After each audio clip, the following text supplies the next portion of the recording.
यशोदानन्दन व्रज जनरञ्जन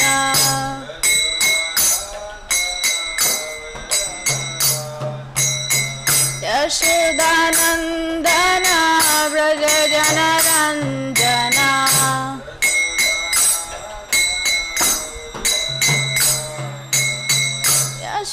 यशोदानन्दन व्रज जनरञ्जन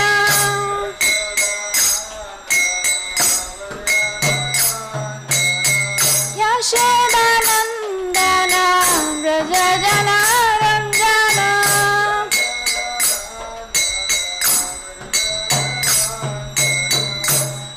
जमुनातीरा वनचारी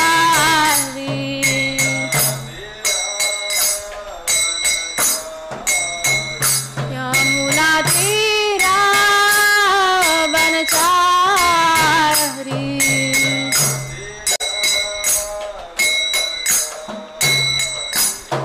जय राधा माधव कुंज बिहारी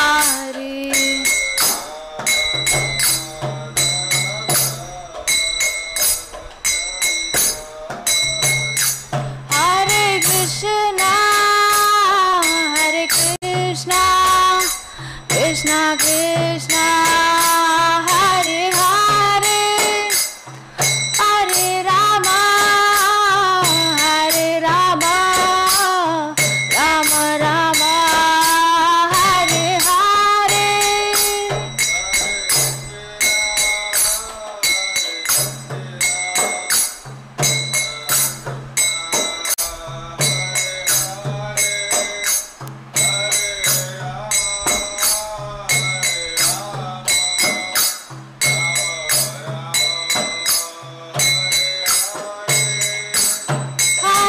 कृष्णा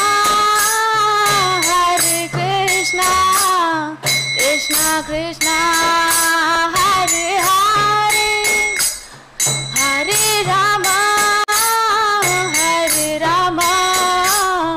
राम राम हरे हरे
निताय गौर प्रेमानंदे हरि हरि बोल। जय विष्णुपद परमहंस परिव्राजकाचार्य अष्टोत्तर शतश्री श्रीमद अभय चरणारविंद भक्ति वेदांत स्वामी जगद्गुरु श्रील प्रभुपाद की जय।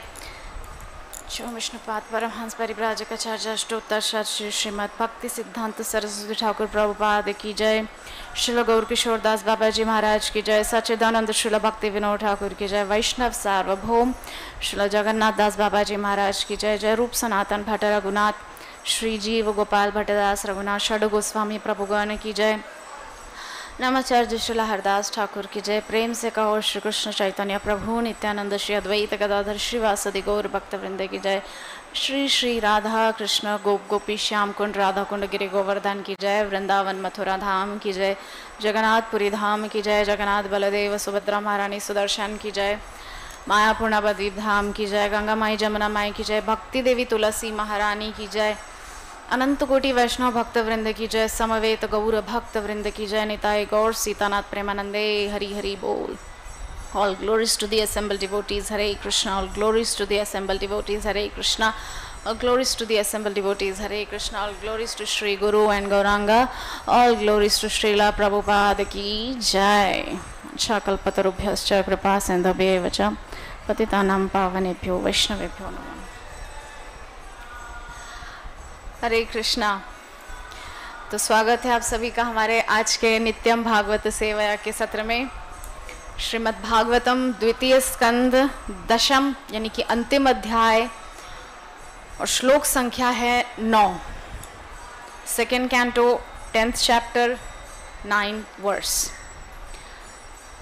तो सबसे पहले हम मंगलाचरण कर लेते हैं।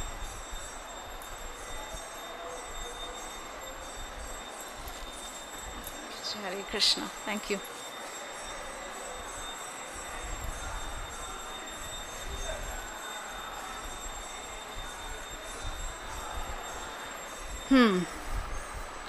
उमज्ञानतिमिरान्धस्य ज्ञानाञ्जनशलाकया चक्षुरुन्मीलितं येन तस्मै श्रीगुरवे नमः।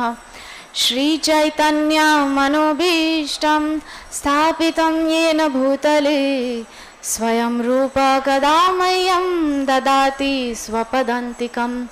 वन्देऽहं श्रीगुरो श्रीयुतापदकमलं श्रीगुरुन् वैष्णवांश्च श्रीरूपं साग्रजातं सहगणा रघुनाथान्वितं तं सजीवं साद्वैतं सावधूतं परिजनसहितं कृष्णचैतन्यदेवं श्रीराधा कृष्णपादान् सहगणा ललिता श्रीविशाखान्विताश्च।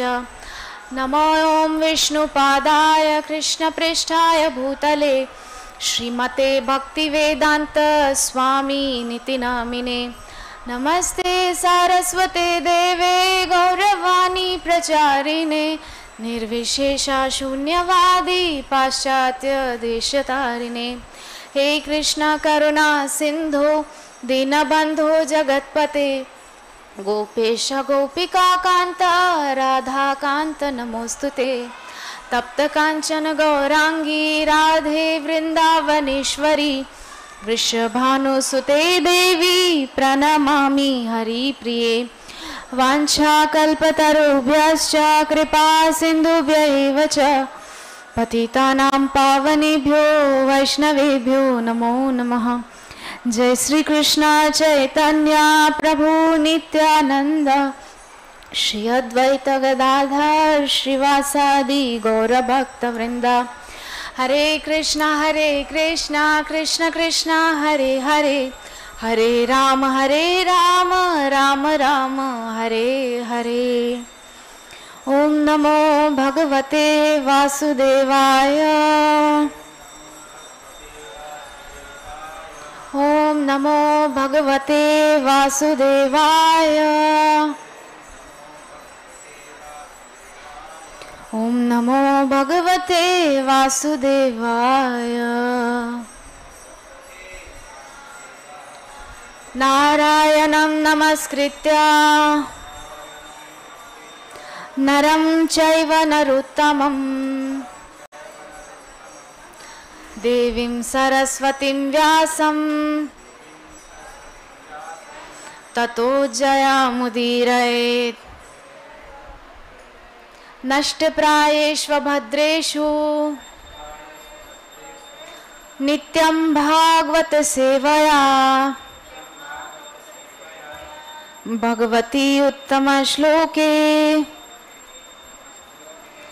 भक्तिर्भवती नैष्ठिकी। हरे कृष्णा। श्रीमद् भागवतम द्वितीय स्कंद 10वां अध्याय और श्लोक संख्या है 9। श्लोक वहां पर लिखा हुआ है, आप मेरे पीछे पीछे दोहरा सकते हैं। एकमेकतरा भावे यदा नोपलभामहे त्रितयं तत्र यो वेद स आत्मा स्वाश्रयाश्रयः। एकमेकतरा भावे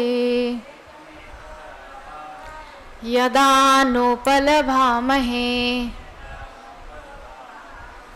त्रितयं तत्र यो वेद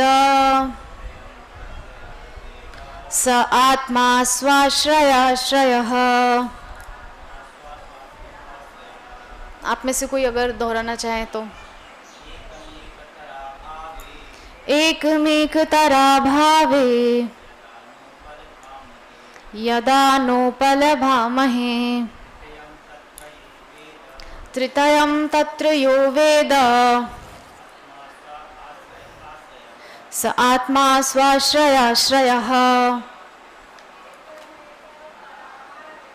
एकमेकतरा भावे यदा नोपलभामहे त्रितयं तत्र यो वेद स आत्मा स्वाश्रयाश्रयः। हरे कृष्णा। शब्दार्थ, अनुवाद एवं तात्पर्य his divine grace AC Bhaktivedanta Swami Srila Prabhupada के द्वारा। जय जगत गुरु श्रील प्रभुपाद की जय। अनुवाद।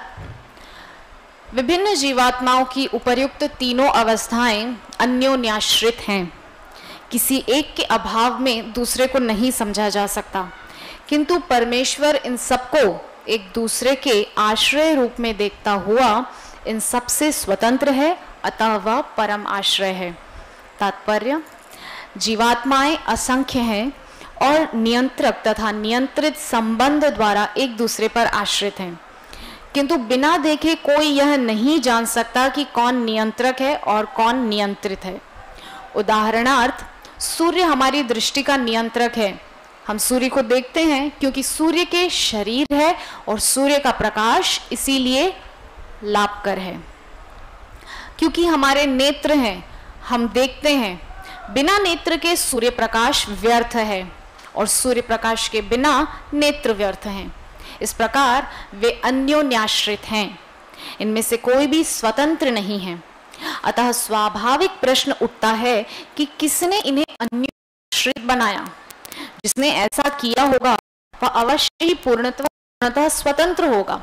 जैसा कि श्रीमद् भागवतम के प्रारंभ में कहा गया है, समस्त अन्योन्याश्रित वस्तुओं का ऐसा स्रोत परम सत्य या परमात्मा है।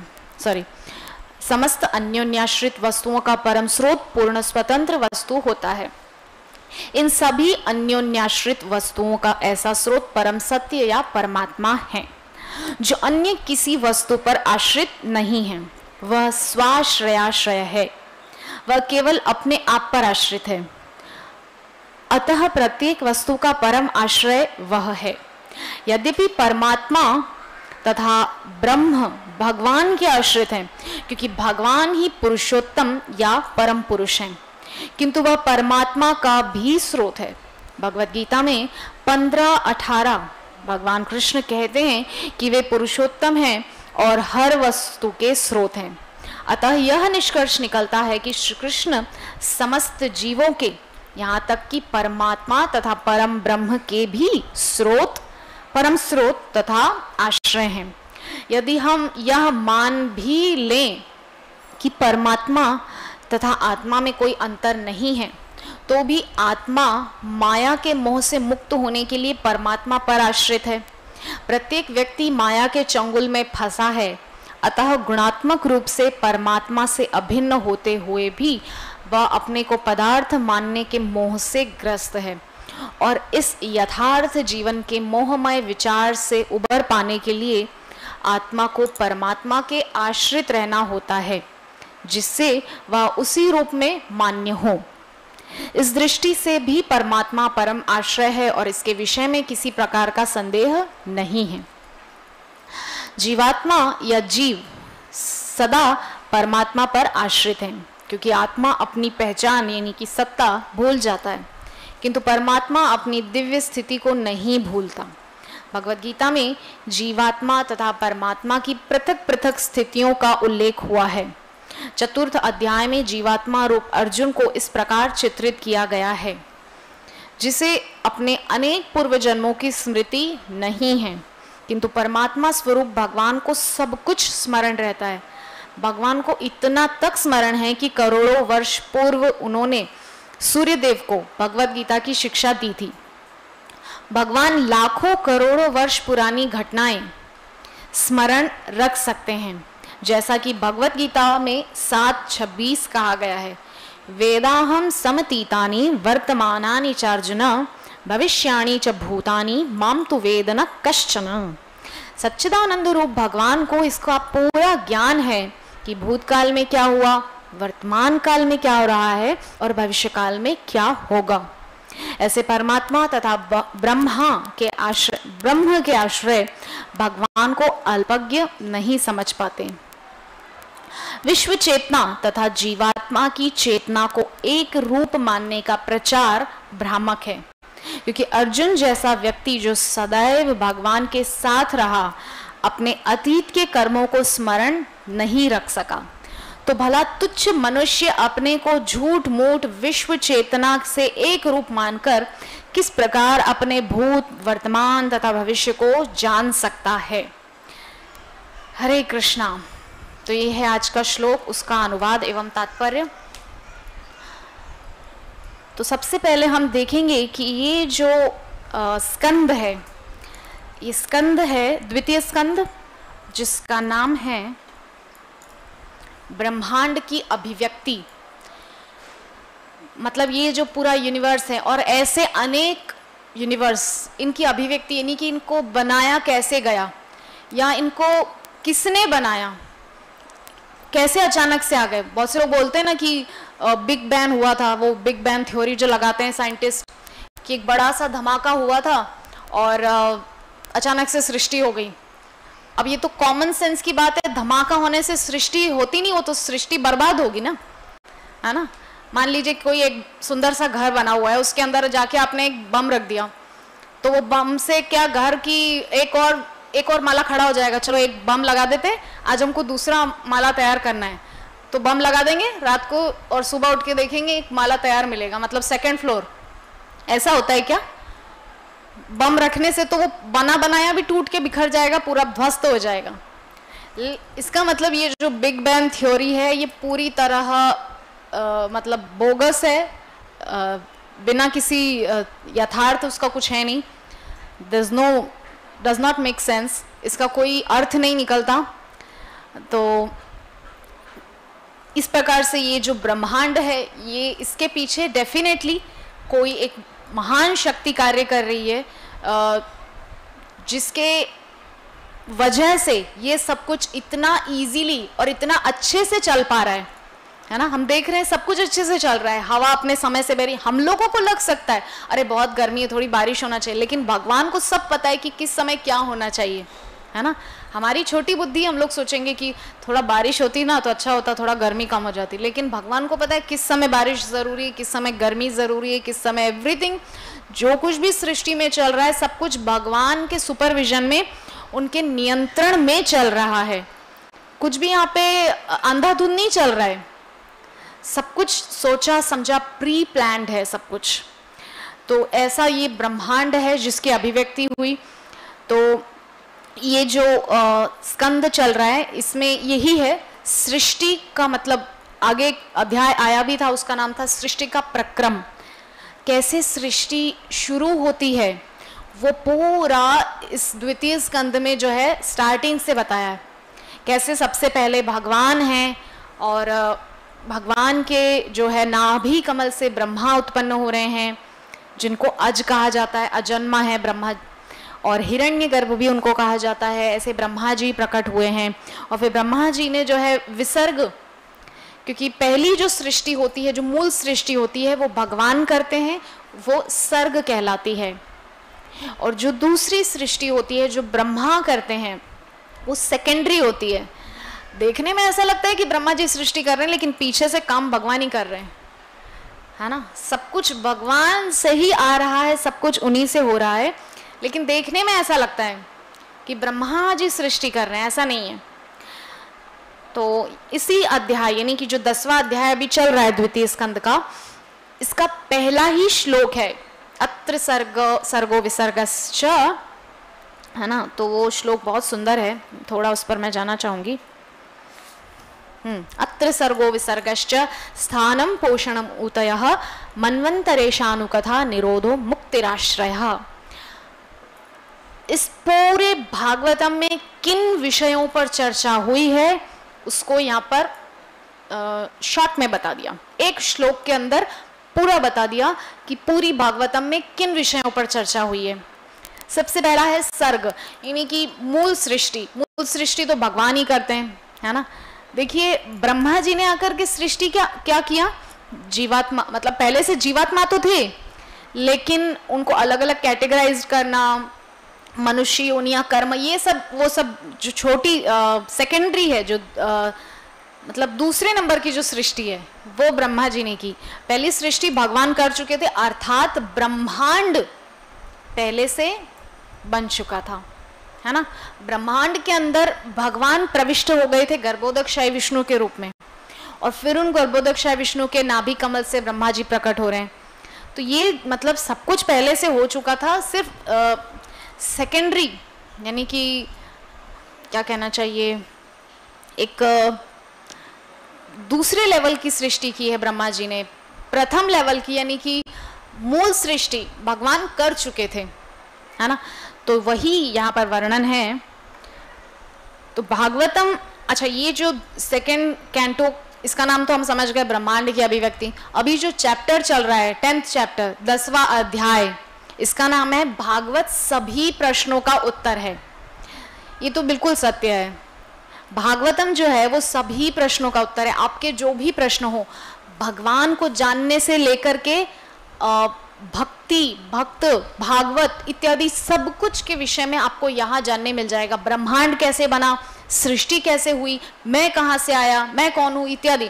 देखिए सबसे पहली एनालॉजी है कि हम लोग भगवत गीता पढ़ते हैं जब हम इस्कॉन से पहली बार जुड़ते हैं, ठीक है। पहली बुक हमारी होती है भगवत गीता। भगवत गीता से हमको क्या हमारे अंदर कॉन्सेप्ट आता है, हमारे अंदर ये क्वेश्चंस आते हैं। क्या क्वेश्चंस, कि मैं कौन हूँ, मैं कहाँ से आया हूँ, मुझे यहाँ क्यों मतलब भेजा गया, मेरे यहाँ आने का उद्देश्य क्या, और मुझे यहाँ से फिर मुझे कहाँ जाना है। ये क्वेश्चंस हमारे अंदर, ये प्रश्न जिज्ञासाएं हमारे अंदर स्वाभाविक रूप से भगवत गीता पढ़ने से उत्पन्न होते हैं, ठीक है। लेकिन सेकंड ग्रंथ हमारा कौन सा है इस्कॉन में, जो हमको पढ़ने के लिए कहा जाता है भगवत गीता के बाद, भागवतम। भागवतम में इन प्रश्नों का उत्तर हमको मिल जाता है ना। भगवत गीता से हमारे अंदर जिज्ञासा हुई, अब उन जिज्ञासाओं को शांत करेगा भागवतम। मैं कौन हूँ, मैं भगवान का अंश हूँ, है ना। मैं कहाँ से आया हूँ, मैं भगवान से ही आया हूँ। मैं यहाँ क्यों आया हूँ, मेरे कर्मों का या जो कुछ भी हिसाब किताब है उसके कारण मैं यहाँ आया हूँ, या मेरी खुद की डिजायर थी भोग भोगने की जिसकी वजह से मैं यहाँ आया हूँ। अब यहाँ से मुझे कहाँ जाना है, यहाँ से मुझे पुनः ऐसा काम करना है, ऐसा भगवान की तरफ अपने आप को मतलब समर्पित करना है कि मैं पुनः अपने घर लौट सकूं, मुझे पुनः वहाँ जाना है। ये सब हमको भागवतम से पता चलता है ना। तो पहला ग्रंथ भगवत गीता हमारे अंदर जिज्ञासाओं को उत्पन्न करता है। दूसरा, मतलब ऐसा नहीं है कि भगवत गीता से आपकी जिज्ञासाएं शांत नहीं होती, क्योंकि पहला ग्रंथ भगवत गीता है तो हमको वहाँ पे वैसे तो भगवत गीता अपने आप में संपूर्ण है, लेकिन भागवतम जो है, जैसे कि श्रील प्रभुपाद ने कहा है, तो भगवत गीता जो है ग्रेजुएशन है, और भागवतम जो है ना ये पोस्ट ग्रेजुएशन है, ठीक है। और इससे भी ऊपर चैतन्य चरितामृत तो फिर पीएचडी है, ये उसमें तो प्योर जो कॉन्जुगल लव जो है श्रीमती राधा रानी और कृष्ण के बीच का, उसकी चर्चा हुई है ना। रामानंद राय और भगवान श्री चैतन्य महाप्रभु के मध्य जो संवाद है वो तो बिल्कुल ऐसा संवाद है जो बिल्कुल साधारण जन समुदाय के सामने कहा नहीं जा सकता, बोला नहीं जा सकता, है ना। वो बहुत गुप्त संवाद है, इसीलिए चैतन्य चरितामृत पीएचडी लेवल के लोगों के लिए है, जो भक्ति में थोड़ा सा अपग्रेडेड है। ऑल्दो हम लोग भी पढ़ते हैं, क्योंकि ऐसा तो नहीं हम लोग सोचेंगे कि हमको चैतन्य चरितामृत नहीं पढ़ना, हम अभी उतने अपग्रेडेड नहीं है, ऐसा नहीं है, पढ़ सकते हैं, लेकिन उसको समझना, डीपली उसकी अंडरस्टैंडिंग आना, वो डेफिनेटली वो बहुत उच्च स्तर के लोगों की बात है, जो महाप्रभु के पार्षदों की कृपा से ही समझ में आ सकता है। महाप्रभु की कृपा से, श्रील प्रभुपाद की कृपा से, आचार्यों की कृपा से ही हम उसको समझ सकते हैं, उसको उतार सकते हैं, है ना। आगे बढ़ते हैं। तो अध्याय का नाम है भागवत सभी प्रश्नों का उत्तर है। हम इस चीज को भी समझ गए कैसे भागवत हमारे प्रश्नों को, हमारी जिज्ञासाओं को शांत करता है ना। आगे अच्छा, सब प्रश्न यहाँ पर ऐसा तो नहीं कि भागवतम में कोई अपने घर के प्रश्न पूछ रहा है कि मेरी शादी कब होगी, या ऐसे वैसे ऐसे क्वेश्चंस भी हैं भागवतम में, है ना। बहुत सारे भक्त, एक उदाहरण है भी भागवतम में, कर्दम मुनि जो भगवान से क्या मांगे थे कि मेरी शादी हो जाए, लेकिन शादी ऐसी वैसी लड़की से ना हो, ऐसी लड़की से हो जिसके द्वारा मुझे पुत्र रूप में आप मिल सकें, है ना। ऐसी पत्नी मुझे चाहिए, कर्दम ऋषि को ऐसी पत्नी चाहिए थी। तब भगवान ने उनकी इच्छा को पूरा किया और फिर माता देवहूति से उनका विवाह हुआ और फिर उन्हीं के घर में भगवान कपिल देव के रूप में प्रकट हुए थे। तो ऑब्वियसली यहाँ पे जो संकल्प है वो मायने रखता है। ऐसा नहीं कि वो क्या बोल रहे हैं, वो बोल रहे हैं कि मुझे शादी के लिए एक अच्छी लड़की चाहिए। दैट डज नॉट मीन कि वो बहुत लस्टी हैं, वो बहुत ज़्यादा कामासक्त होकर के वो भगवान से ऐसी चीज़ मांग रहे हैं, ऐसा नहीं है। उनकी इच्छा है कि उनके घर में पुत्र रूप में भगवान आ जाएं, है ना। इसीलिए तो उद्देश्य यानी कि उनका संकल्प, उनकी डिजायर क्या है अंदर से, वो मायने रखती है। तो प्रश्न ऐसे होने चाहिए जो कुछ लॉजिक रखते हो अपने अंदर। ऐसे चाहे जो क्वेश्चंस हम पूछ नहीं सकते। भगवत गीता में भी, भगवत गीता में भगवान चतुर्थ अध्याय के 34वें श्लोक में बोल रहे हैं ना, तद्विद्धि प्रणिपातेन परिप्रश्नेन सेवया उपदेक्ष्यन्ति ते ज्ञानम ज्ञानिनस्तत्वदर्शिनः। तो प्रश्न ऐसा होना चाहिए, गुरु महाराज के पास भी जाकर के हम ऐसे कुछ आलतू फालतू क्वेश्चंस नहीं पूछ सकते कि गुरु महाराज घर में जो है बहुत प्रॉब्लम चल रही है, ये आप पूछ सकते हैं, लेकिन गुरु महाराज से ज्यादा करके क्वेश्चंस ऐसे पूछने चाहिए जिससे हमारा भक्ति जीवन जो है थोड़ा उसमें कुछ सुधार हो सके। ऐसी चीज़ें हमको अपने गुरु से पूछनी चाहिए। आप कुछ भी आलतू फालतू क्वेश्चंस नहीं पूछ सकते, इसीलिए क्वेश्चंस भी ऐसा होना चाहिए जिसका कुछ अर्थ निकलता हो, है ना। तो बहुत सारे इंस्टेंसेस हैं भागवतम में भी कि प्रश्न पूछे गए हैं और प्रश्न ऐसे पूछे गए हैं जिससे प्रश्न पूछने वाले का, प्रश्न का उत्तर देने वाले का और जो आसपास सुन रहे हैं उन सबका उद्धार हुआ है। श्रीमद् भागवतम तो इसी चीज से भरा हुआ है। और श्रीमद् भगवद गीता भी, अर्जुन ने ऐसे प्रश्न पूछे भगवान से जिससे अर्जुन का भला हुआ। एक्चुअली अर्जुन वहां पर हम सबका प्रतिनिधित्व कर रहे हैं, वो तो भगवान के शुद्ध भक्त हैं, है ना। वो हमको ऐसा लग रहा है कि उनको कुछ आता नहीं और वो भ्रमित हो गए, मोहित हो गए, ऐसा नहीं है। वो अपने दिव्य ज्ञान में स्थित है, लेकिन हम लोगों को रिप्रेजेंट कर रहे हैं वो वहां पर, क्योंकि वो नर नारायण है ना, भगवान नारायण है और वो नर है अर्जुन, तो हम लोगों का प्रतिनिधित्व कर रहे हैं वहां पर अर्जुन। इसीलिए वो इस प्रकार के प्रश्न पूछ रहे हैं ताकि बाद में जो कोई भी इस संवाद को पढ़ेगा, सुनेगा, कुछ भी, तो उनका उद्धार होगा। उसी प्रकार से परीक्षित महाराज जी प्रश्न कर रहे हैं सुखदेव गोस्वामी से, मैत्रेय ऋषि से विदुर जी प्रश्न कर रहे हैं, सूत गोस्वामी से शौनकादि 88,000 ऋषि प्रश्न कर रहे हैं।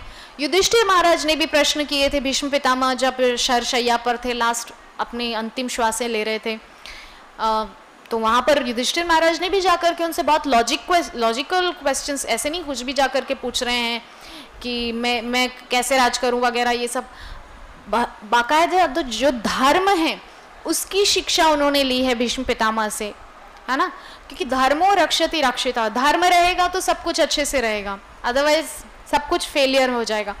तो वही चीज़ है। तो आगे हम बढ़ते हैं, तो हमारे श्लोक पर आते हैं। तो हम समझ गए ये जो अध्याय है इसका पहला जो श्लोक था उसमें सृष्टि की बात हुई है ना, पहला और दूसरा।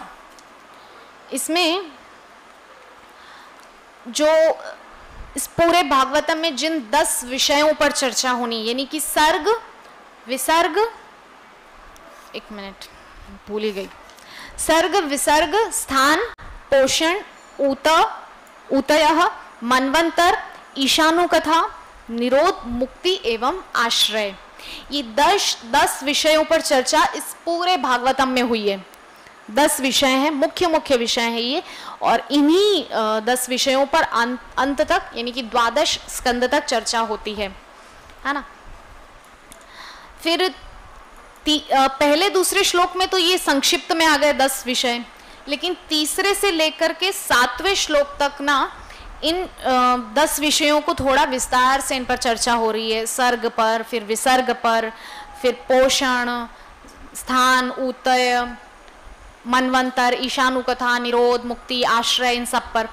फिर 8वां जो श्लोक है, मतलब अभी जो आज का श्लोक है उसके पिछला जो श्लोक था उसमें आदि भौतिक, आदि दैविक, आध्यात्मिक, इन तीनों पर विस्तार से चर्चा हुई है ना। और ये जो 3 जो ताप हम सभी को सताते हैं, त्रिताप जिनको बोलते हैं, आदि दैविक, आध्यात्मिक, आदि भौतिक, इन सब का पिछले श्लोक में बहुत अच्छे से वर्णन हो चुका है। और एक और चीज़ पर चर्चा हुई थी, वो ये था प्रीडोमिनेटिंग डीटीज, यानी कि जो इंद्रियां हैं उनके जो अधिपति देवता हैं उन पर भी चर्चा हुई थी, है ना। तो जैसे कि हाथ हैं, ये इंद्र इनका प्रतिनिधित्व करते हैं, है ना। चंद्रमा है वो मन, चंद्रमा मनसो जाता है ऐसे बोलते हैं ना, तो चंद्रमा जो है वो मन उसका चंद्रमा उसका प्रतिनिधित्व कर रहे हैं मन का। तो इस प्रकार से हर इंद्रियों के एक एक अधिपति देवता हैं, लेकिन ऐसा नहीं है कि वो देवता सब कुछ हो गए। अंततः हम अपने जो आज के श्लोक का जो हमारा मूल शब्द है आश्रय, जो अंतिम 10 विषयों में से जो अंतिम है आश्रय, उस पर हम आ जा रहे हैं। आश्रय तो बहुत सारे लोगों को ऐसा लग सकता है कि ये जो देवी देवता हैं हर इंद्रियों के या एक एक चीज़ के, वायु के अलग देवता, पिछली क्लास में श्री अद्वैताचार्य प्रभु ने इस पर बहुत अच्छे से चर्चा की थी ना। वायु के देवता उनका नाम है क्या, पवन, और जो जल के देवता हैं वरुण, है ना। ये बहुत सारी इस पर चर्चा हुई थी। सूर्य एक अलग देवता है, वो पर्सन है, व्यक्ति है। चंद्रमा एक देवता है, एक व्यक्ति है, इस पर चर्चा हुई थी। तो ऐसा नहीं है कि ये देवी देवता ही सर्वे सर्वा हैं, नहीं, ये भी किसी और के आश्रित हैं। ये है हमारे आज के श्लोक का सब्जेक्ट, कि ये देवी देवता भी स्वतंत्र नहीं है, ये भी किसी के अधीन है, ये भी किसी के आश्रय में है। और वो आश्रय कौन है, वो है परमेश्वर भगवान श्री कृष्ण, है ना। देखिए 3 होते हैं, 3 स्टेजेस होती हैं, ब्रह्मेति, परमात्मेति, भगवान इति शब्दयते, हम सभी जानते हैं। तो सबसे पहले हम ब्रह्मन रियलाइजेशन में पहुंचते हैं, यानी कि आत्मानुभूति, यानी कि अंदर में जो परमात्मा है, ब्रह्म का रियलाइजेशन करते हैं। ब्रह्म यानी कि ब्रह्म ज्योति, जैसे कि सूर्य है, लोग सूर्य को ना पूज करके सूर्य की ज्योति, सूर्य के प्रकाश की ही पूजा कर रहे हैं। तो ये तो मान लीजिए सूरज की पूजा है भी पार्शियली, सुपरफिशियली है भी, ऊपरी ढंग से, लेकिन मूल रूप से हम सूरज की पूजा नहीं कर रहे हैं, है ना। सूर्यदेव की पूजा होगी जब आप सूर्यदेव की जो है, जो ऊपर डीटी है उनका, या जो कोई भी है उसका हम लोग ध्यान करके और उसकी पूजा करेंगे। लेकिन सूर्य किरण की पूजा करना, है ना, तो उसी प्रकार से लोग ब्रह्म उपासना करते हैं ना, बहुत से ब्रह्म का ध्यान लगाते हैं, ब्रह्म ज्योति में ध्यान लगाते हैं, निर्विशेषवादी जो होते हैं या जो कोई भी होते हैं, तो वो पहली स्टेज है। तो जो मायावादी लोग हैं जो ये सोचते हैं कि ब्रह्मन रियलाइजेशन ही सर्वे सर्वा है और ऑल एंड ऑल है, वो ठीक नहीं है ना। उससे आगे भी जाना होता है। फिर क्या होता है, परमेश्वर, परमात्मा, ब्रह्मेति परमात्मेति, परमात्मा यानी कि अंतःकरण में विराजमान उस परमात्मा से तादात्म्य स्थापित करना, ये दूसरी स्टेज है। और फिर तीसरी स्टेज है ब्रह्मेति परमात्मेति भगवान इति शब्दते, सबसे लास्ट स्टेज है भगवान से अपना संबंध स्थापित करना, है ना। भगवान यानी कि कृष्ण, हम कृष्ण से संबंध स्थापित कर रहे हैं, हम लास्ट स्टेज में चल रहे हैं। अगर हम अभी भी ब्रह्म की उपासना में लगे हैं, एकांत में बैठ के ध्यान लगा रहे हैं, मेडिटेट कर रहे हैं, मतलब अभी हम फर्स्ट स्टेज में हैं।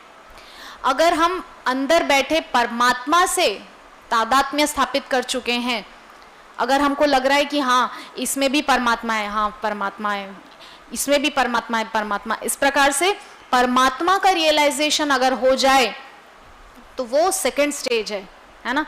लेकिन थर्ड जो लास्ट स्टेज है वो है भगवान से संबंध स्थापित करना, और उनसे जो 5 मुख्य रस हैं, शांत, दास्य, सख्य, वात्सल्य और माधुर्य, इनमें से किसी एक के माध्यम से उनसे संबंध स्थापित करना, है ना, ये लास्ट स्टेज है।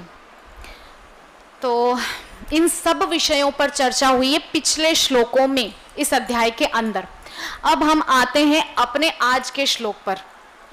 टाइम हो रहा है इसीलिए मैं कोशिश कर रही हूँ जल्दी जल्दी इस चीज़ को क्लियर करने की, ताकि आप लोगों को समझ में आ जाए।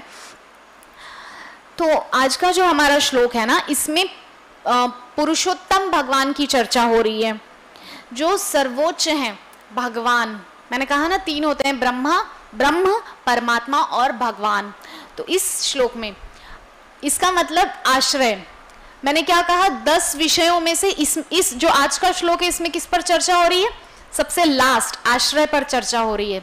और आश्रय पर चर्चा होने के साथ तात्पर्य में श्रील प्रभुपाद पुरुषोत्तम भगवान की चर्चा कर रहे हैं। इसका मतलब एकमात्र कृष्ण ही सबका आश्रय है। क्लियर हो गया ना आप लोगों को। श्रील प्रभुपाद कृष्ण यानी कि पुरुषोत्तम भगवान की चर्चा कर रहे हैं, और श्लोक में स्वाश्रयाश्रय, जो अपने आप का आश्रय है। ऐसे तो एकमात्र भगवान कृष्ण ही है ना।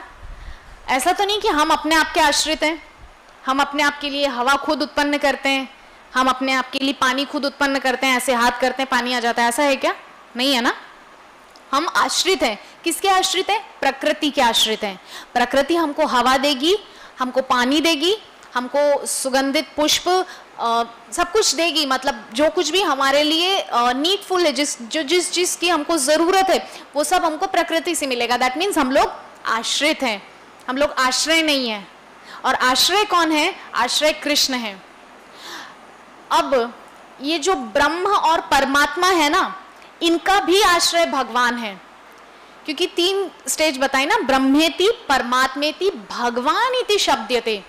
तो लास्ट में आ रहे हैं भगवान, दैट मीन्स ब्रह्म और परमात्मा का भी आश्रय भगवान है ना। भगवान से ही ब्रह्म है और परमात्मा है। इसको हम और अच्छे से समझते हैं। अभी पहले तो हम समझ ही गए सूर्य और उसका प्रकाश, है ना। तो सिमिलरली ये जो ब्रह्म ज्योति है ना, ये कृष्ण का प्रकाश है। अभी कृष्ण बहुत दूर है, कृष्ण का प्रकाश है। जैसे कि श्रीमद् भागवतम के 10वें स्कंद में जब एक ब्राह्मण रहता है ना द्वारिका में, जिसके बच्चे लगातार मरते जाते हैं, तो अर्जुन जो है वो अपना गांडीव लेकर के प्रतिज्ञा करता है कि अब इस ब्राह्मण के बच्चे नहीं मरेंगे, मैं प्रतिज्ञा लेता हूँ, और अगर मेरे होते हुए भी इसके बच्चे कोई ले गया तो मैं अग्नि में प्रवेश कर जाऊंगा। ठीक है। याद आया आप लोगों को? प्रकरण है ना श्रीमद् भागवतम के 10। हाँ, तो फिर जाते हैं अर्जुन उसकी कुटिया के बाहर रक्षा करने के लिए, धनुष लेकर के खड़े, गांडीव लेकर के, लेकिन अचानक से उसका बच्चा होता है जन्म लेते ही, और जो उसका छज्जा रहता है ना, छत जो रहता है ना, वो फट जाता है और उसमें से बच्चा चला जाता है आकाश में। कुछ नहीं कर पाते अर्जुन, कुछ नहीं, खड़े रह जाते हैं। अब होता क्या है कि अर्जुन ने प्रतिज्ञा की थी मैं अगर नहीं बचा पाया तो मैं अग्नि में प्रवेश करूंगा। अब तो अग्नि में प्रवेश करने का समय आ गया। भगवान ने कहा ये जो है ना सब समय प्रतिज्ञा ही लेता रहता है, बस कुछ तो भी, ये हो गया तो मैं नहीं मर जाऊंगा, या ये नहीं कर पाया तो मर जाऊंगा, अग्नि में प्रवेश कर जाऊंगा, फलाना। तो भगवान ने सोचा मुझे तो इसको बचाना है ना, क्योंकि भगवान तो भक्त के लिए कुछ भी करने को तैयार है, नौकर तक बनने को तैयार है। अब बेचारे भगवान आए और अर्जुन को बोले चलो मेरे साथ। अब भगवान अर्जुन को लेकर के जा रहे हैं, अनंत ब्रह्मांडों को पार करते करते, पूरा ब्रह्मांड कटहा का भेदन करके, और अनंत आकाश में निकल गए।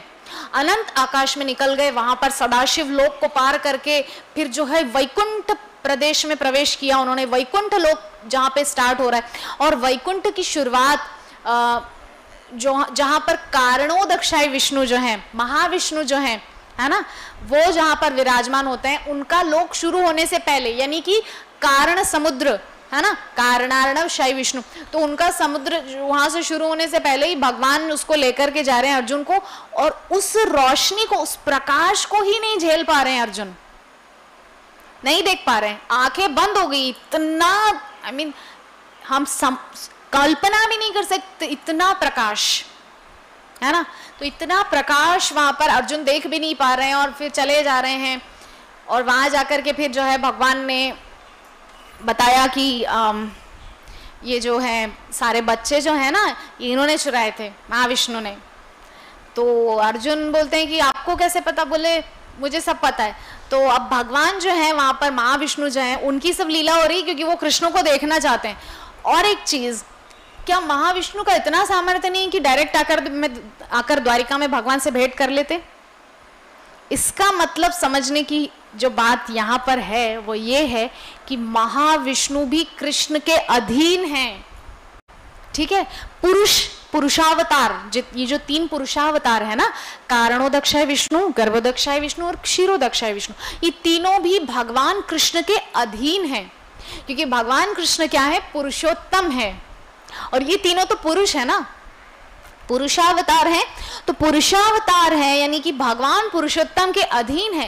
दैट मीन्स कृष्ण की इच्छा के बिना तो कृष्ण को ये तीनों पुरुषावतार भी नहीं देख सकते। ये है कृष्ण का ऐश्वर्य, ये है कृष्ण, ये कृष्ण का मतलब क्या कहना चाहिए, महानता उनकी, मतलब बोलने में मेरे पास शब्द नहीं आ रहे यहाँ पर। कृष्ण की महानता ये है कि उनको महाविष्णु भी कृष्ण की इच्छा के बिना कृष्ण को नहीं देख सकते। कृष्ण चाहते तो बोल सकते थे कि आइए द्वारिका में बैठ करके थोड़ा बातचीत करेंगे, है ना, लेकिन नहीं, महाविष्णु को तरकीब लगानी पड़ी कि मुझे भगवान को हम देखना है, कृष्ण को कैसे दिखते हैं श्याम सुंदर। तो उन्होंने तरकीब लगाई कि मैं ऐसा ऐसा करूंगा, तो फाइनली जो है कृष्ण आएंगे बच्चों को लेने के लिए, और फिर मैं उनको देख लूंगा। इतना तरकीब लगाना, दैट मीन्स कृष्ण की इच्छा के बिना कृष्ण को महाविष्णु भी नहीं देख सकते, जो पुरुष हैं, पुरुषावतार हैं, है ना। तो इससे समझ में आता है कृष्ण सबके आश्रय हैं, सबके आश्रय। बहुत से लोग बोलते हैं ना कि अरे कृष्ण तो विष्णु का अवतार है, बहुत से लोग ऐसे बोलते हैं, है ना। जो लोग पूरा तत्वतः, जैसे कि भगवत गीता में भगवान कह रहे हैं, एवं यो वेत्ति तत्वतः, जो भगवान को सब्सटैंशियली सार रूप में या तत्व रूप में जो भगवान को नहीं जानते हैं, वो ऐसी बातें करते हैं, है ना, कि कृष्ण जो है वो तो विष्णु का एक अवतार है, जैसे कि राम अवतार वैसे कृष्ण अवतार, जैसे नृसिंह अवतार, वराह अवतार, वामन अवतार, परशुराम अवतार, मीन अवतार, ये वो, है ना, इस प्रकार से बोलते हैं। लेकिन इस घटना से और इस आज के श्लोक के माध्यम से तो ये चीज क्लियर हो गई कि कृष्ण पुरुषोत्तम है। तात्पर्य में श्रील प्रभुपाद बार बार बोल रहे हैं कि क्योंकि भगवान ही पुरुषोत्तम या परम पुरुष हैं, तो जब भगवान पुरुषोत्तम है, परम पुरुष हैं, तो वो तो सबके आश्रय हो गए ना, वो तो सबसे ऊपर हो गए। तो हम लोगों का आश्रय हमारे ऊपर जो है, हमारे सब जो जितने भी लोग हैं, ऊपर के लोग, अपर प्लैनेटरी सिस्टम्स, नीचे के लोग, जितने ब्रह्मांड हैं, ब्रह्मांड के ऊपर जो अनंत आकाश है, सदाशिव लोक है, और उसके बाद जितने वैकुंठ लोक हैं, उसके बाद साकेत लोक है, उसके बाद द्वारिका है, मथुरा है, जो कोई भी है ऊपर धाम जितने भी हैं, उस सबसे ऊपर गोलोक वृंदावन में विराजमान है परम पुरुषोत्तम भगवान श्री कृष्ण, जो कि सबके आश्रय हैं, है ना। इससे समझ में हमको आ जाना चाहिए। उसके बाद नियंत्रक और नियंत्रित की यहाँ पर चर्चा हुई है इस श्लोक में। आज का जो हमारा श्लोक है ना, इसमें नियंत्रक और नियंत्रित की चर्चा हुई है। अब हम लोग कौन है? हम लोग नियंत्रित हैं। हम नियंत्रक है क्या? हम नियंत्रक है क्या? नहीं है ना। हमारे कंट्रोल में कुछ है क्या? नहीं। हमारे कंट्रोल में तो अपना शरीर नहीं है। हम बोलेंगे कि बाल सफेद नहीं होना, रुकेगा क्या बाल सफेद होने से? वो सफेद होगा, उसकी अपनी एक प्रक्रिया है। हम बोलेंगे बाल को नहीं झड़ना है, तो क्या वो रुकेगा? नहीं रुकेगा, बाल झड़ेगा, उसकी अपनी एक प्रक्रिया है। दैट मीन्स हम नियंत्रक नहीं हैं, हम कंट्रोलर नहीं हैं। इनफैक्ट हम लोग नियंत्रित हैं, हम किसी के कंट्रोल में हैं। किसके कंट्रोल में है? प्रकृति के कंट्रोल में है ना। प्रकृति किसके कंट्रोल में है? वो जो ब्रह्मा जी हैं उनके कंट्रोल में है। ब्रह्मा जी किनके कंट्रोल में है? वो गर्भोदक्षय विष्णु के कंट्रोल में है। गर्भोदक्षय विष्णु किसके कंट्रोल में है? कारणोदक्षय विष्णु के कंट्रोल में है। इस प्रकार से पहुंचते पहुंचते धीरे धीरे हम पहुंचते हैं कहाँ? अनंत आश्रय कृष्ण के पास। सबका आश्रय कृष्ण, है ना। तो वही जो आश्रय तत्व है, मेरा जो उद्देश्य है बताने का, ये चीज समझ जाएं हम लोग कि मूल एकमात्र आश्रय केवल कृष्ण है। जितने भी डाउट्स हैं ये क्लियर हो जाने चाहिए कि ब्रह्म जो है वो बड़े हैं या परमात्मा बड़े हैं अंतःकरण में बैठे। अच्छा, परमात्मा कौन है? हम सभी जानते हैं, तीनों पुरुष अवतारों में से एक हैं। आप में से कोई जानते हैं? जी। तो लास्ट जो तीसरा जो पुरुषावतार है भगवान का, क्षीरोदक्षय विष्णु, वो है यहाँ पर। तो वो भी तो पुरुष है ना, पुरुषावतार हैं। तो दैट मीन्स उनसे भी ऊपर कृष्ण हो गए ना। तो सबसे ऊपर कृष्ण है। तो बहुत से लोग जो ये बोलते हैं कि हमने परमात्मा को देख लिया, परमात्मा को रियलाइज कर लिया, हमने सब में परमात्मा देख लिया, बात खत्म। नहीं, इतने पे खत्म नहीं हो रही बात, और इससे एक सीढ़ी और ऊपर चढ़ना होता है ना, भगवान से संबंध स्थापित करना होता है। वो जाकर के लास्ट स्टेज होती है। फिर भगवान से किसी एक रस के माध्यम से आप संबंध स्थापित करते हैं, वो लास्ट स्टेज होती है। तो नियंत्रक और नियंत्रित, इस पर चर्चा हो रही है। और यहाँ पर श्रील प्रभुपाद तात्पर्य में सूर्य और इस प्रकार से एक उदाहरण दे रहे हैं, है ना। और यहाँ पर एक बहुत सुंदर उदाहरण श्रील प्रभुपाद दे रहे हैं कि हम लोग जो है ना, हम लोग भूल जाते हैं। भगवान जो है वो कभी नहीं भूलते। जैसे कि भगवत गीता में हम देख ही रहे हैं, भगवान बोल रहे हैं कि मैंने ये ज्ञान विवस्वान सूर्य को दिया था, है ना। मैंने ये ज्ञान सबसे पहले सूर्य को दिया था। सूर्य ने फिर अपने पुत्र वैवस्वत मनु को दिया, फिर मनु ने अपने पुत्र इक्ष्वाकु को दिया। तो इस प्रकार से परंपरा के द्वारा ये ज्ञान धारा से बहता चला आ रहा है। तो भगवान को कैसे याद रहा जब उन्होंने कभी किसी समय में करोड़ों करोड़ों साल पहले उन्होंने सूर्य को ये ज्ञान दिया था, उनको कैसे याद रह गया? इसका मतलब वो सबके आश्रय हैं, उनसे सब कुछ आ रहा है। वो किसी से नहीं, मतलब किसी के आश्रय में नहीं है, वो सबके आश्रय हैं, वो किसी के आश्रित नहीं हैं। इससे ये चीज स्थापित होती है, इससे ये चीज सिद्ध होती है। इसीलिए श्रील प्रभुपाद ने यहाँ पर ये उदाहरण दिया है ना। हम लोग भूल जाते हैं ना, अर्जुन भी भूल गए, है ना। अर्जुन भी भूल गए, दैट मीन्स अर्जुन भी आश्रित हैं, आश्रय नहीं है। आश्रय केवल कृष्ण ही है। सच्चिदानंद रूप भगवान को इसका पूरा ज्ञान है कि भूतकाल में क्या हो रहा हुआ, वर्तमान में क्या हो रहा है, भविष्य में क्या होगा।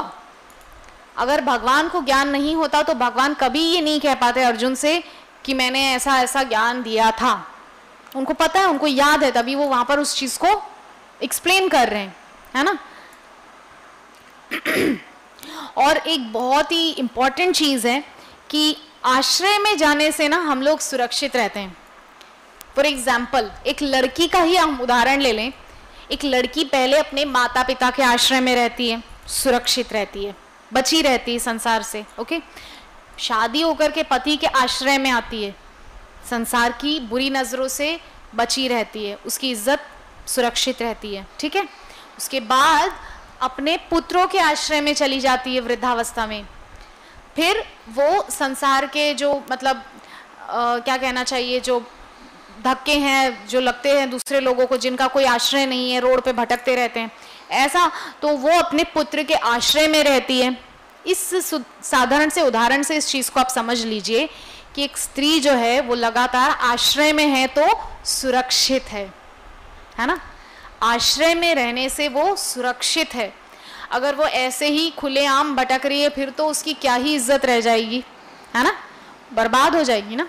सिमिलरली आश्रय लेने से, यानी कि भगवान श्री कृष्ण के चरणों का आश्रय लेने से हम लोग भी माया के थपेड़ों से, माया के जो धक्के लगते हैं ना, उससे बच सकते हैं, है ना। माया से बचने का अगर कोई साधन है तो एकमात्र कृष्ण के चरणों का आश्रय है ना। तो यही चीज, और भगवत गीता में भी भगवान इस चीज को बहुत अच्छे से बता रहे हैं। 7th चैप्टर में 14 नंबर जो श्लोक है, क्या बता रहे हैं भगवान कि दैवी येषा गुणमयी मम माया दुरत्यया मामेव ये प्रपद्यन्ते माया मेताम तरन्ति ते। मामेव ये प्रपद्यन्ते मतलब जो मेरे आश्रय में आ जाता है। आ गया ना आश्रय तत्व, ये सबका मूल है, सब जगह आप यही देखेंगे, आश्रय। तो भगवान कह रहे हैं जो मेरे आश्रय में आ गया उसका माया कुछ नहीं बिगाड़ सकती। कितनी मतलब महत्ता है आश्रय की। आश्रय में जाने से हमको माया देवी परेशान नहीं करेंगी। तो जिसको माया से बचना है वो भगवान का आश्रय लेगा ही, और जिसको माया में ही लोटपोट होना है वो रहे माया में। भगवान थोड़ी किसी को पकड़ के अपने पास ले जाने आते हैं। भगवान ने इसीलिए सबको जो है माइन्यूट बहुत सूक्ष्म स्वतंत्रता दी है, जिसका प्रयोग दुरुपयोग भी करते हैं। प्रयोग करके हम भगवान की तरफ जा सकते हैं, और बहुत से लोग दुरुपयोग करके भगवान से विमुख भी हो जाते हैं माया में, है ना।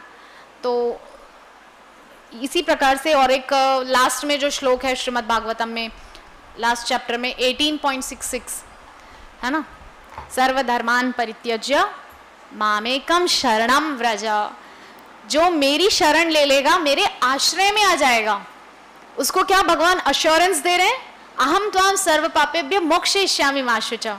एक बार मेरा आश्रय ले लो, आश्रय है ना, मेरी शरण ले लो, एक बार मेरी शरण में आ जाओ, मेरे आश्रय में आ जाओ, मैं गारंटी देता हूं सब पापों से मुक्ति दिला दूंगा, मत डरो, डोंट वरी, मा शुचा, है ना। कितना अश्योरेंस, कितना। अब ऐसा अश्योरेंस तो वही व्यक्ति दे सकता है जो सबका आश्रय हो। मैं बोल सकती हूँ क्या किसी को, यहाँ पे आप लोगों को? मैं अपने आप तक को नहीं बोल सकती कि मेरी शरण में रहो तो मैं अपने आप को पापों से मुक्त। अरे भैया, ऐसा सामर्थ्य होता तो हम यहाँ होते ही नहीं भौतिक जगत में, है ना। तो इससे पता चलता है कि भगवान कृष्ण की वो सामर्थ्य है, वो स्वयं सबके आश्रय हैं। इसीलिए वो व्यक्ति इतना कॉन्फिडेंस के साथ बोल रहा है कि मत डरो, मेरी शरण में आ जाओ, मेरे आश्रय में आ जाओ, मैं तुमको सभी पापों से मुक्ति दिला दूंगा, डोंट वरी, है ना। तो यही आश्रय तत्व का जो है इसकी सुंदरता है, और यही इस भागवतम का अंतिम विषय है, आश्रय, है ना।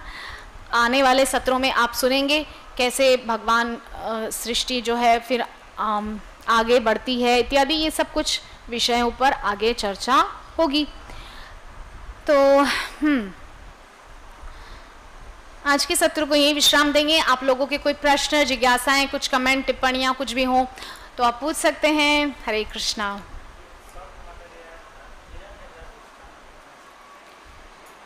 हिरण्यगर्भ एक्चुअली ब्रह्मा जी को बोला जाता है। हाँ हाँ, हिरण्यगर्भ ब्रह्मा जी को बोला जाता है।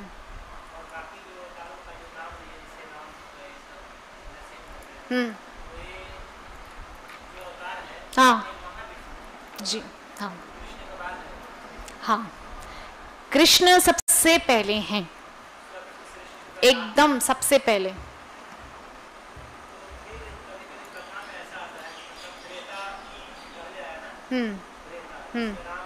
ना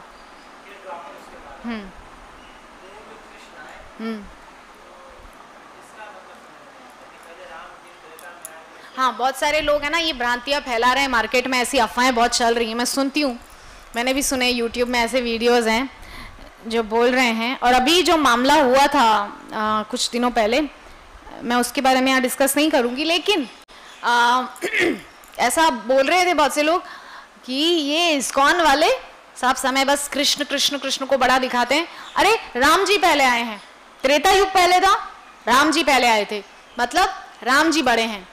और बहुत से लोगों ने इसको और ज़्यादा जो है एम्फेसाइज किया इस चीज़ को कि इस्कॉन वाले बोलते हैं कि जो कृष्ण हैं वो सभी कलाओं में पूर्ण है और राम जी जो हैं उनकी जो कुछ कलाएं हैं वो कम थी, तो इसीलिए वो जो हैं वो छोटे हैं और कृष्ण बड़े हैं। इस तरह से जो है लोग उसको प्रिटेंड करते हैं या उस चीज़ को ऐसे मतलब परोसते हैं जनता के सामने जिससे पूरी तरह से इस्कॉन की छवि धूमिल हो जाए। एनीवेज, मैं उस चीज़ पर यहाँ चर्चा नहीं करने जा रही हूँ, आपका जैसा कि प्रश्न है। तो देखिए ऐसा है, ब्रह्मा जी की आयु का, जो ब्रह्मा जी की आयु को तो हम कल्पना भी नहीं कर सकते ना, फिर भी मैं एक थोड़ा सा सिनॉप्सिस दे रही हूँ यहाँ पर छोटा सा, कि अभी कौन सा युग चल रहा है? कलयुग चल रहा है, राइट। इस कलयुग की आयु है 4,32,000 वर्ष, है ना। और ये पूरे चतुर्युगी मिलकर के बनते हैं 43,20,000 वर्ष, मतलब हाँ 43,20,000 ईयर्स। दैट मीन्स 4 मिलियन मोटा मोटा हम देखें तो 4 मिलियन का ये एक चतुर्युगी होता है। और ऐसे 71 टाइम जब चतुर्युगी जाता है, पूरा 71 बार जब चतुर्युगी बीत जाता है ना, तो तो एक मनवंतर होता है। अभी कौन सा मनवंतर चल रहा है? सप्तम वैवस्वत मनु का मनवंतर चल रहा है, ठीक है। तो ये 7वां मनवंतर है। तो 71 बार चतुर्युगी निकली तब जाकर के एक मनु का राज्य पूरा होता है। और ऐसे 14 मनुओं के राज्य पूरे होने पर ब्रह्मा जी के 12 घंटे निकलते हैं, मात्र 12 घंटे, ठीक है। ब्रह्मा जी के 12 घंटे या तो दिन या रात, ठीक है। ऐसे इतनी ही बड़ी ब्रह्मा जी की रात भी होती है, 14 मनवंतर निकल जाएं इतनी बड़ी ब्रह्मा जी की रात भी होती है। तो ब्रह्मा जी के दिन दिन में सृष्टि होती है और रात रात में ब्रह्मा जी सोते हैं, सृष्टि तब नहीं होती है, ठीक है। तो ये तो हो गई ब्रह्मा जी की आयु की एक छोटी सी, मतलब 12 घंटे की या एक दिन की कल्पना, कि ब्रह्मा जी का जो 24 घंटा है वो 28 मनवंतरों के बराबर है, ठीक है। 14 मनवंतर, 28 मनवंतर। तो इस हिसाब से आप सोच लीजिए। और आपका प्रश्न है कि तो ब्रह्मा जी के आयु में, पूरी आयु में एक बार कृष्ण, जो स्वयं कृष्ण हैं, पुरुषोत्तम, मैंने जो अभी इतनी देर जो बोला, इतनी देर से आपको समझाया, आश्रय तत्व, वो आश्रय, वो भगवान श्री कृष्ण ब्रह्मा जी की पूरी आयु में एक बार आते हैं, पूरी एक आयु में, एकमात्र। और हम बहुत ज्यादा सौभाग्यशाली हैं, बहुत ही ज्यादा, मतलब बहुत ही ज्यादा, दैट्स इट, इससे ज्यादा वर्ड मेरे पास नहीं है। हम बहुत ही ज्यादा सौभाग्यशाली हैं कि वो परम आश्रय पुरुषोत्तम भगवान श्री कृष्ण के जाने के मात्र 5,000 वर्षों बाद हमको पृथ्वी में जन्म मिला है। और साथ के साथ हमको उनको जानने की प्रक्रिया में प्रवेश मिला है, उनका नाम जप करने की प्रक्रिया में प्रवेश मिला है, भक्ति मार्ग में प्रवेश मिला है। All glories to Srila Prabhupada, है ना। तो जो कहने का जो तात्पर्य है, आप जो पूछ रहे हैं कि राम जी बड़े हैं तो मतलब पहले राम जी, तो देखिए ऐसा होता है कि ये जो ब्रह्मा जी की पूरी आयु में कृष्ण जब आते हैं ना, तो कृष्ण आने के टाइम पर त्रेता पहले चला जाता है, द्वापर बाद में आ जाता है। अदरवाइज ब्रह्मा जी की पूरी आयु में सतयुग, द्वापर, त्रेता, कलयुग, ये क्रम है, ठीक है। लेकिन जब कृष्ण को आना होता है, अब देखिए भैया, परम पुरुषोत्तम आ रहे हैं तो कुछ तो स्पेशल होना चाहिए ना, ऐसे ही थोड़ी लोकल व्यक्ति थोड़ी आ रहा है हमारे आपके जैसा, भगवान श्री कृष्ण आ रहे हैं तो थोड़ा तो कुछ आड़ा टेढ़ा होना चाहिए ना। इसीलिए त्रेता पहले जाएगा, द्वापर बाद में आएगा, और उस द्वापर में भगवान श्री कृष्ण आएंगे धर्म की संस्थापना करने के लिए, ठीक है। तो ये क्रम जो है, तो ये जो राम कृष्ण छोटा बड़ा ये सब लोगों ने जस्ट क्रिएट किया है, जो हार्मनी है, जो लोगों के बीच में भाईचारा है उसको खराब करने के लिए, या इस्कॉन की छवि को धूमिल करने के लिए, या जो कुछ भी है। लेकिन देखिए श्रील प्रभुपाद ने जब हमको परम पुरुषोत्तम इतनी देर जो बताया मैंने, आश्रय, सबका आश्रय, इवन पुरुषावतारों का भी आश्रय श्री कृष्ण, उनके पास जब हमको पहुंचा दिया है प्रभुपाद ने, तो फिर इस सब में हमको क्यों उलझना है? राम जी बड़े, कृष्ण छोटे, नरसिंह बड़े, वामन वारा, क्या है ये सब? इस सब में उलझने की आवश्यकता नहीं है ना। अगर ऐसा होता तो श्रील प्रभुपाद जुहू मंदिर में राम लक्ष्मण जानकी की स्थापना क्यों करते? बोलिए, है ना। जुहू टेम्पल में राम लक्ष्मण जानकी के डीटीज भी हैं। तो अगर श्रील प्रभुपाद राम जी को छोटा या बड़ा या ऐसा कुछ दिखाना चाहते तो वहां पे ये डीटीज नहीं होते, है ना। लेकिन ऐसा नहीं है, वो सब एक्सपेंशंस हैं, विस्तार है भगवान का। अलग अलग सिचुएशंस के हिसाब से, अलग अलग परिस्थितियों के हिसाब से भगवान अपने आप को अलग अलग रूपों में लेकर आते हैं, अपने अलग अलग अवतार में आते हैं, वो परिस्थिति के अनुसार होता है, ठीक है। और भगवान स्वराट है, वो कुछ भी कर सकते हैं, ठीक है। बहुत बार मैं अपनी क्लासेस में बोल चुकी हूँ, कर्तुम अकर्तुम अन्यथा कर्तुम समर्थ ईश्वरः, न करने योग्य को भी कर सकते हैं, वो भगवान है। चींटी के गर्भ से हाथी को जन्म दिलवाने की ताकत कृष्ण में है, ठीक है। तो राम जी बड़े हो छोटे हो उससे हमको मतलब नहीं है। त्रेता पहले, आप जैसे कि आपका प्रश्न था, तो ये सिर्फ ब्रह्मा जी के पूरी आयु में एक बार होता है ऐसा। इसीलिए लोगों को ऐसा लग गया कि नहीं, राम जी पहले आए थे तो राम जी बड़े हो गए और कृष्ण बाद में आए तो कृष्ण छोटे हो गए। लेकिन ऐसा नहीं है। कृष्ण जब आते हैं तो त्रेता पहले निकलता है, उसके बाद द्वापर आता है। द्वापर 3rd नंबर पे आ जाता है, अन्यथा द्वापर हमेशा सतयुग के बाद आता है, 2रे नंबर पे आता है, ठीक है। और कुछ जिज्ञासा? आपको क्लियर हो गया ना आंसर अच्छे से, या और भी कुछ है तो आप पूछ सकते हैं। हाँ, हमको ना भगवान के ऊपर डाउट नहीं करना है। जैसे कल एक मैं छोटा सा क्लिप देख रही थी, उसमें एक माताजी बोल रही हैं कि भगवान ने, मतलब भगवान, एक सुई होती ना, सुई, उसके छेद में से उन्होंने पूरे हाथी को निकाल दिया। तो ये भगवान कर सकते हैं, हम कर सकते हैं क्या? अरे सुई में से धागा निकालने में हमारी आंखें फूट जाती हैं, नहीं निकल पाती है, ठीक है। इसीलिए भगवान कुछ भी कर सकते हैं। तो Krishna is the supreme personality of godhead. Srila Prabhupada ने जो चीज हमको समझाई है उसी को हमको समझना है। ज्यादा हमको इधर उधर की बातों में नहीं फंसना है। बहुत कुछ मिलेगा यूट्यूब पे, इतना मटेरियल है ना, और ये जो व्हाट्सएप यूनिवर्सिटी आजकल खुली है ना, इस पे तो बहुत ज्ञान आता है। इतना ज्ञान कि इतना ज्ञान तो आपको भागवतम में भी शायद ना मिले, शायद। ये व्हाट्सएप यूनिवर्सिटी बहुत धन्य है। तो देखिए ऐसा है, श्रील प्रभुपाद जो है उन्होंने जो ज्ञान दिया है उसको सीधे सीधे तरीके से हमको लेना है, एज इट इज ज्ञान दिया है। जी पूछिए।